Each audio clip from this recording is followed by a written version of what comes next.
ওটুর ভেতরে ঢুকতেছি এখানে।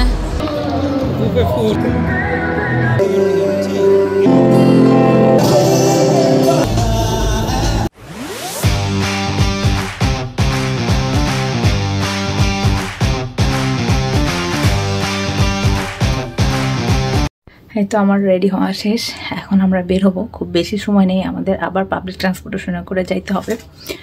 সো প্রথমবারের মতো এই বাচ্চা কাচ্চা কোথাও রাইখে আর কি যাইতেছি। আসলে অভ্যস্ততা নাই বলে আর কি মানে কেমন যেন একটা ফিল লাগে যে কি জাস্ট ঘুমাচ্ছে, এটা একদিক দিয়ে ভালো যে ঘুমাইতেছে আর কি। যে পরিমাণ মেঘলা দেখা যাচ্ছে, ঝুপ করে বৃষ্টি এসে আমাদের দিবে একদম পিছিয়ে চুপ করে দিবেই।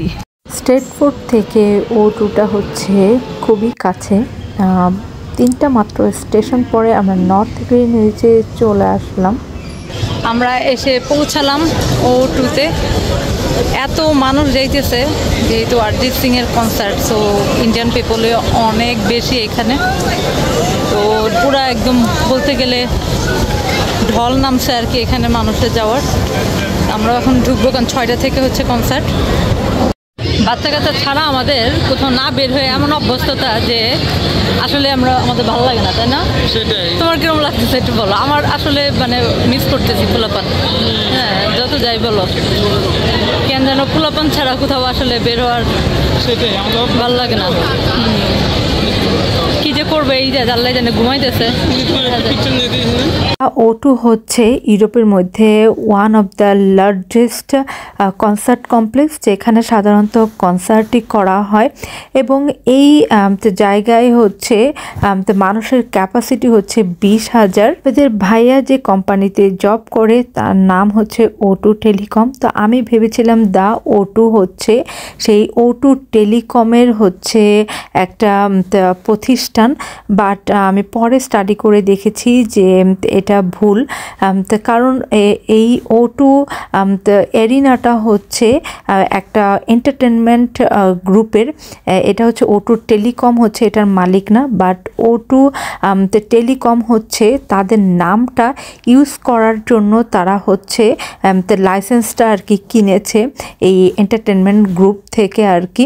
কনসার্টের টিকিট কিন্তু আপনার ভাইয়া হচ্ছে তার কোম্পানি থেকেই পেয়েছে, সেখানে লটারি করেছিল আর কি ওরা, তারপর সেখানে আপনাদের ভাইয়ার নাম উঠেছে, সেভাবে আমরা টিকিট পেয়েছি। এবং এটা নর্মাল টিকিট ছিল না, এটা সুইট মানে প্রায়োরিটি মেম্বার্সদের আর কি টিকিট ছিল। আমাদেরকে এই তো ব্যান্ড পড়াই দিছে, আর এখানে আমাদের ওয়েট করতে বলছে, কেউ এসে আমাদের নিয়ে যাবে আর কি। তো এই লোক আসছে আমাদেরকে এখান থেকে নিয়ে যাইতে। আমাদের একদম আলাদা একটা গেট দিয়ে ঢুকিয়েছিল, যেখানে প্রায়োরিটি মেম্বার্সরাই আর কি যাচ্ছিল আর কি। তো প্রথমেই আর কি ঢুকে দেখলাম যে একটা বার, আমার এরকম বারে আসলে কখনোই ঢোকার এক্সপিরিয়েন্স হয়নি। খুব মিউজিক হচ্ছিল, খুব ভালো লাগতেছিল, সবার মধ্যে একটা অন্যরকম আমেজ দেখতে পাচ্ছিলাম আর কি। তো আমরা সেখান থেকে আমাদের সুইটটা খোঁজার চেষ্টা করতেছি। সো সেখান থেকে আমরা আবার লিফটে করে উপরের দিকে গেলাম এবং ওখানে একজন দুজনকে জিজ্ঞেস করার পরে তারা আমাদেরকে দেখিয়ে দিল আমাদের সুইটটা। আর এই তো ফাইনালি আমরা আমাদের সুইটে এসে পৌঁছেছি। তো এখানের যে সুইটটা আমরা দেখলাম, এখানে সুন্দর বসার জায়গা, এক পাশে হচ্ছে আমাদের জন্য বুফে ফুড ছিল, ড্রিঙ্কস ছিল, এবং আমরা যেহেতু হালাল খাবো তার জন্য আমাদের যে ফুডগুলো এখানে ছিল সব ভেজিটেরিয়ান ফুড ছিল। এখানে ম্যাক্সিমাম ইন্ডিয়ান ছিল আর কি এবং পাকিস্তানি ছিল। তো এখানে সব ভেজিটেরিয়ান ফুড, যার কারণে আমাদেরকে হয়তো এখানে দিয়েছে, যেহেতু ফুডের আগে থেকেই আপনাদের ভাইয়া বলে দিয়েছিল যে হালাল দিতে হবে। কিন্তু এখানে ড্রিঙ্কস ছিল, যে যেরকম ড্রিঙ্কস নিতে চায়। তো খুবই ভালো লাগতেছিল আর কি, একদম প্রাইভেট একটা সুইট। আগেই বললাম যে এইরকম এক্সপিরিয়েন্স আমার কখনোই হয়নি। আর কনসার্টও এটা আমার প্রথমবার এরকম কনসার্ট দেখা। আমি বাংলাদেশেও কখনোই আর কি কনসার্টেও যাইনি। সব মিলিয়ে অসাধারণ একটা অনুভূতি হচ্ছিল। তো আস্তে আস্তে গ্যালারি ভর্তি ছিল, মানে দেখতেছিলাম আমরা যে অনেকে আসতেছে, যেহেতু আমাদের শো শুরু হওয়ার কথা ছিল হচ্ছে 6টা থেকে, বাট হচ্ছে একটু দেরি হচ্ছিল।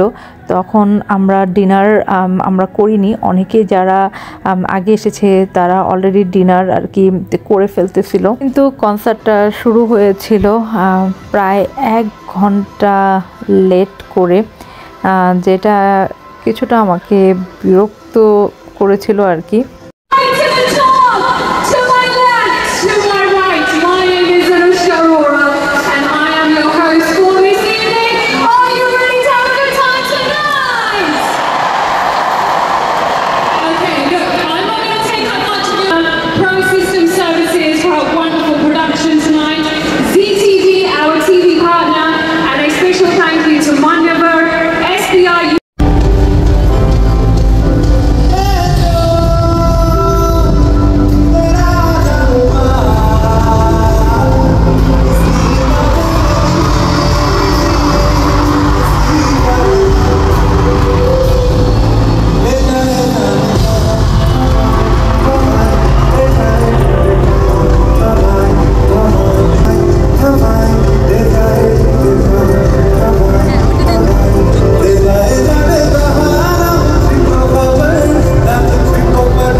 ঠিক এই মুহূর্তটাতে বিশাল বড় একটা চমক আর কি আমাদের জন্য ওয়েট করছিল। আমরা যখন ডিনার করছিলাম তখন অরিজিৎ সিং হচ্ছে কোলাবোরেশন গান গাচ্ছিল এড শিরানের সাথে, যেটা পারফেক্ট সংটা।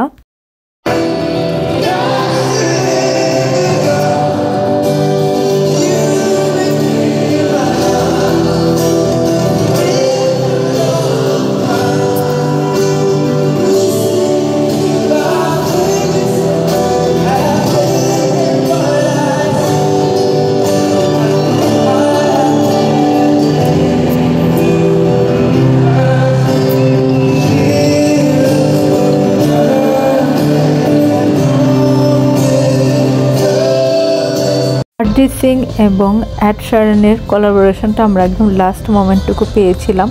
আমি তো চিন্তাও করি নাই, মানে আমরা দুজন কেউ চিন্তা করি নাই যে এড শিরান আসছে এই কনসার্টে। আগে থেকে এটা অ্যানাউন্স ছিল না এবং এটা টোটালি একটা সারপ্রাইজিং মোমেন্ট ছিল। তো যাই হোক, তারপরও আমি আমার একটা ফেভারিট গানের আর কি সিঙ্গারকে দেখতে পারছি, এটা খুব ভালো লাগছে। এবং যখন এই গানটা হচ্ছিল পারফেক্ট সংটা, আমি ভেবেছিলাম অরিজিৎ সিংই গান গাচ্ছে, কেননা সিঙ্গাররা যখন গান গায় তখন কিন্তু সেই রকমই আর কি ভয়েস লাগে। তো যাই হোক, আপনারা হচ্ছে অরিজিৎ সিংয়ের কনসার্টের বাকি মিউজিকটুকু আর কি শুনেন, পুরোটাই হচ্ছে অ্যামেজিং ছিল।